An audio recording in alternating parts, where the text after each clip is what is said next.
Councilwoman Johnson and I went back and forth a little bit that night, and I just wanted to kind of clear the air and just kind of go through it. As an old football coach, I went back and looked at the film, Mary, and I'm talking to you, Mary. Back when Clayton White died, there was an opening on the city council.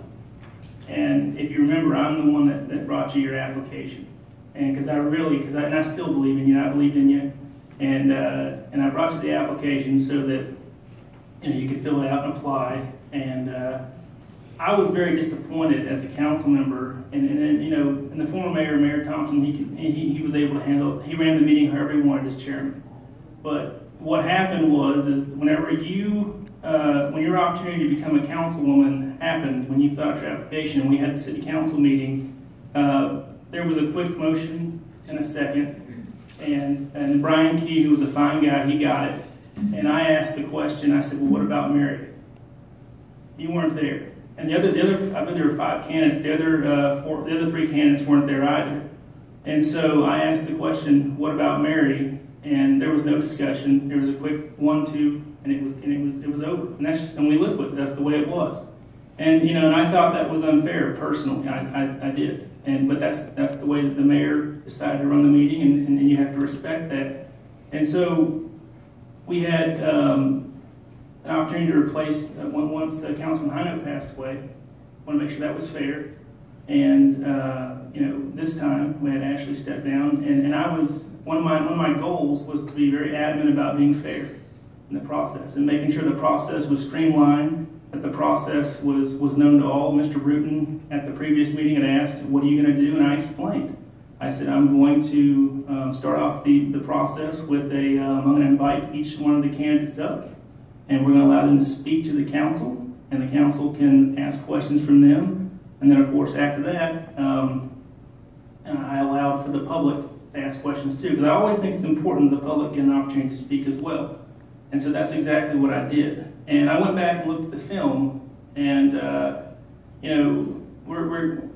lot of people spoke, more than I thought would speak, but a lot of people spoke from the public. And I looked at it at 1 hour, 18 minutes, and a little over 30 seconds.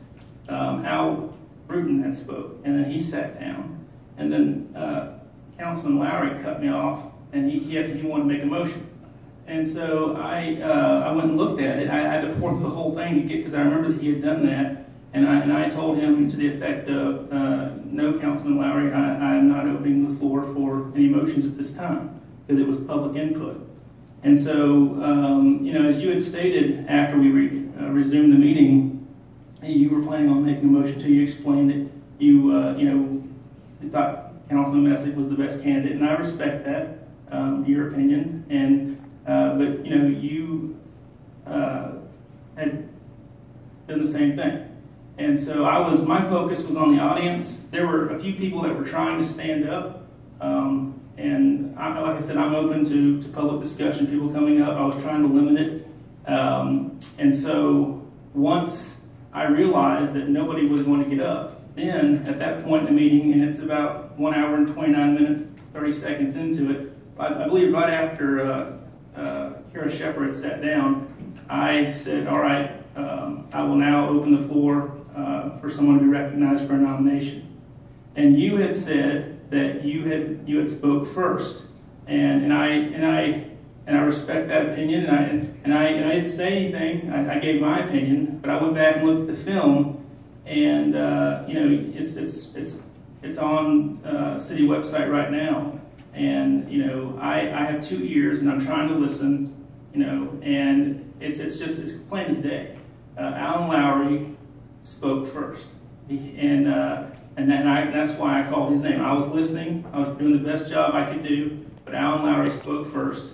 I believe the Pensacola News Journal had sort of wrote it that I had made a mistake, and there was no mistake. I heard Alan. If you listen to the audio tape, Alan spoke first, and I went with Alan because that's the first I heard. And your voice is on there too.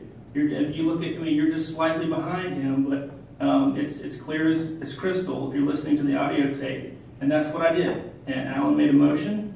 And the way that I feel about it, he made a motion for Heather Hathaway, and it passed. And had the council as a majority not wanted Heather Hathaway, it wouldn't have passed. And then, same thing, if you would have spoken first, if your voice would have been before his, I was listening, who knows what would have happened? I'm not sure. We'll never know. But I just want to let you know that, Mary, that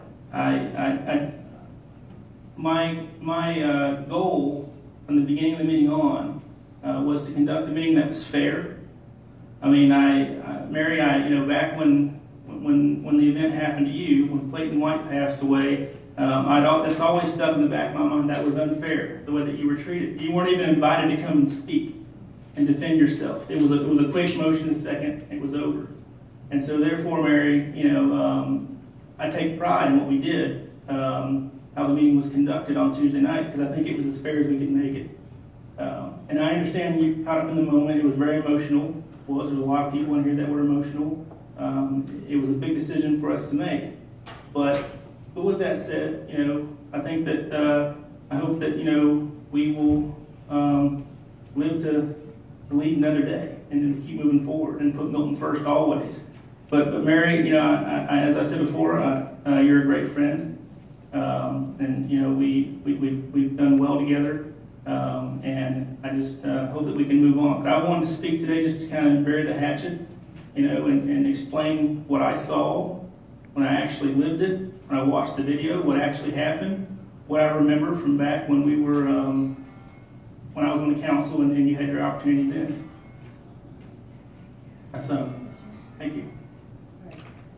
The process, as I've stated already, was... That's not mine. I'm so sorry, The process was very fair. It had nothing to do with the process. It had nothing to do with either me wanting somebody or not wanting somebody, but it was to get the best person, sure. Whomever. So, and I think that was pretty well stated in the newspaper, as they had captured that in terms of, it had nothing to do with the process. There's no hatchet to bury.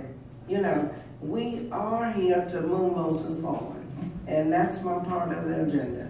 Well, and I just want to let you know that I was conducting the meeting the best I could, and during public discussion, and that part of it, and also which I included the same part as allowing the candidates to speak in the council to ask questions to the candidates. We were allowing the public comment, and as I was cut off by Councilman Lowry before you, it was about 10 minutes before you. I let him know right away, hey, I'm not accepting any motions. I'm not opening the floor for anything right now.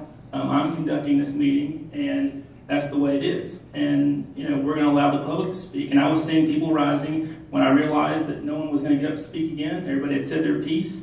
That's when I opened the floor for someone to be recognized to make a motion. And you just look at the documents. The eye in the sky doesn't lie. He beat you to the punch. And I was listening. I was all ears.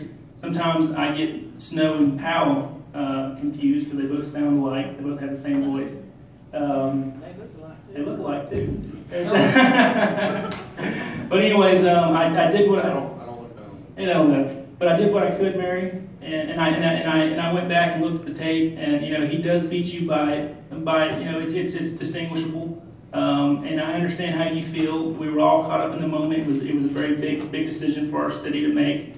But I hold no hard feelings, Mary. I just want to let you know that I love you. You're a good friend, and I want to work with you. And I just want to move forward. But thank you for listening to me today, and I want to thank you for telling me your concerns on Tuesday night, because I totally understand. But I hope that we conducted it in the most equal and fair way as possible. And I think the city, from the time I was a council member and I experienced this the first time till now, has grown by leaps and bounds. We're better off today than we were back then in the way that we conduct the selection of a new council member. And I agree with that, and I appreciate that very much too. That was my goal too, and I know that, and I appreciate all that you've done and everybody else has done. But once again, there was no condemnation about you or anybody else. And my point was we'd gotten to a situation in that, and other things were coming out like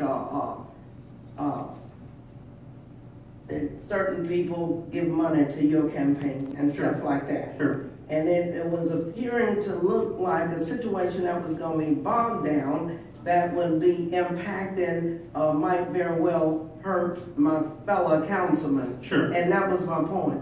What can we do here to make sure that won't happen?